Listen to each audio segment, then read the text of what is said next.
Lester was right there when the Jewish Historical Society began.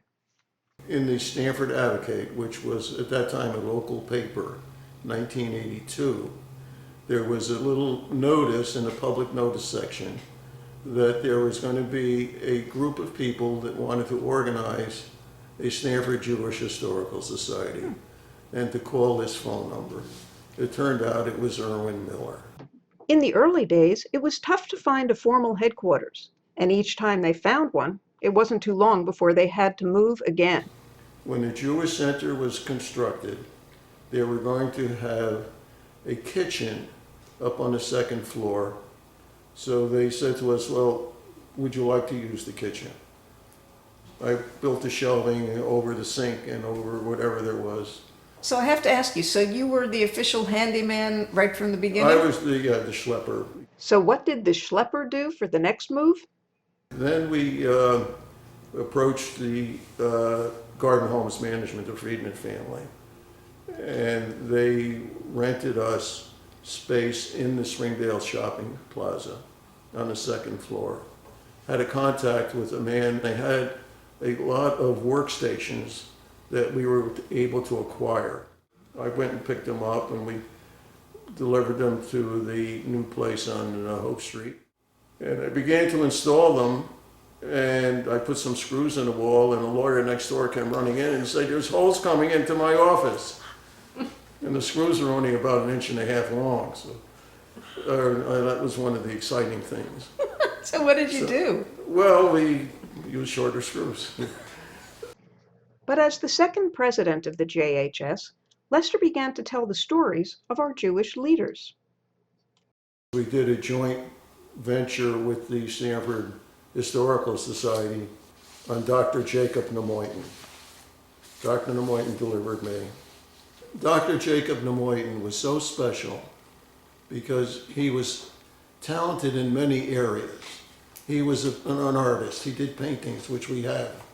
He was a photographer.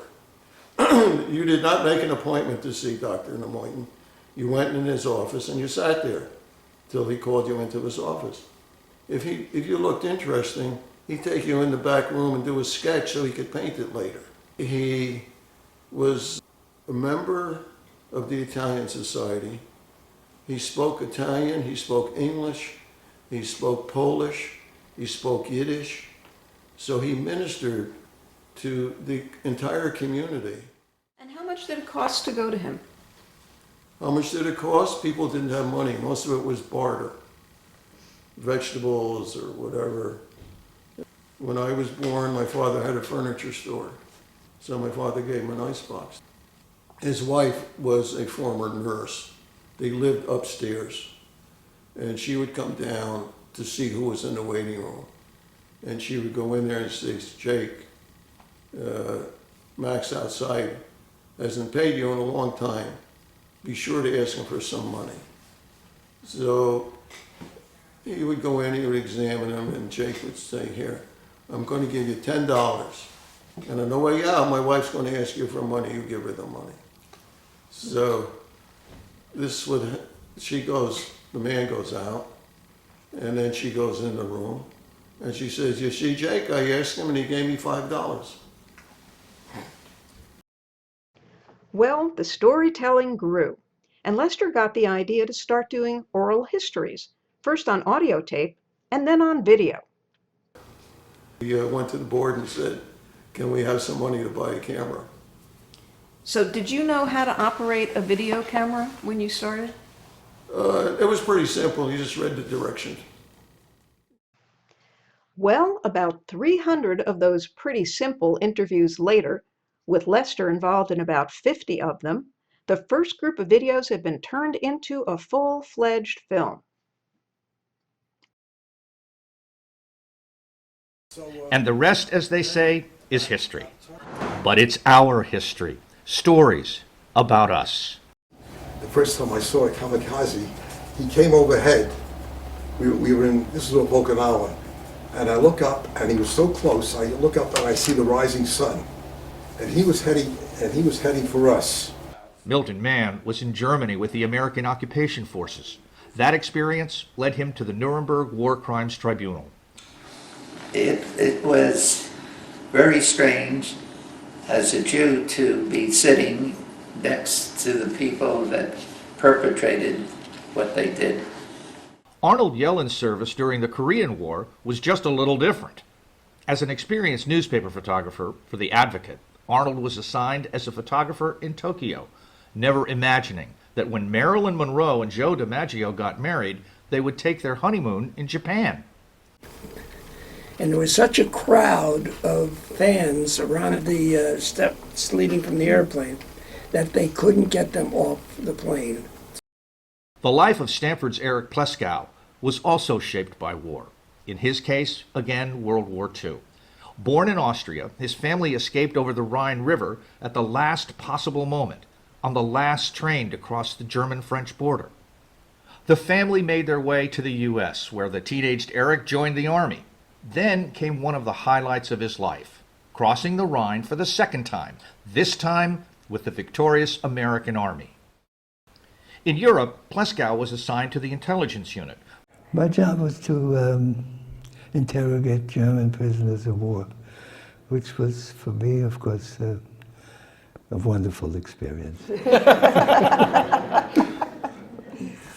For them, a little less so. After his discharge, he joined and ultimately became president of the United Artists Movie Studio. There, he won 3 Best Picture Oscars in a row for One Flew Over the Cuckoo's Nest, Rocky, and Annie Hall, a feat never before accomplished.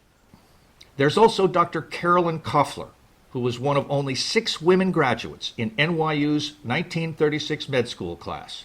She was part of the group that for the first time in history convinced Mayor LaGuardia to actually pay New York doctors while they were interns. They weren't paid at all That then? we were paid nothing. Just got And fed. what LaGuardia did was to give us $15 a month. My father was so proud. That was the first money I'd ever made. He framed the $15 check. He never cashed it. Stanford's Ellie Lowenthal was an avid skater and sailor, living her early years in Larchmont. Her father was actually knighted by the Pope for his outstanding work with the Catholic Church. But because of anti-Semitism, Ellie found door after door closed in her face. I couldn't join any skating clubs in the area at all. Couldn't join any yacht clubs. I was a sailor. Could not join any yacht clubs at all. We lived right near the Larchmont Yacht Club. I was not allowed to walk in the building with my friends. I had to stay outside. There's so much more to tell. About Dr. Harry Romanowitz performing a sample circumcision on public TV. We're about to perform a mock circumcision on this wonderful infant who won't be crying much because he really is a mannequin. About Harriet Brynan opening up her Strawberry Hill medicine cabinet to quite a surprise. I discovered one day that if you open the medicine cabinet, at the same time your neighbor opened his medicine cabinet, I learned that he had a yellow terry cloth bathrobe. Telling these stories about all of us is what we at the Jewish Historical Society do. But there's so much more to tell.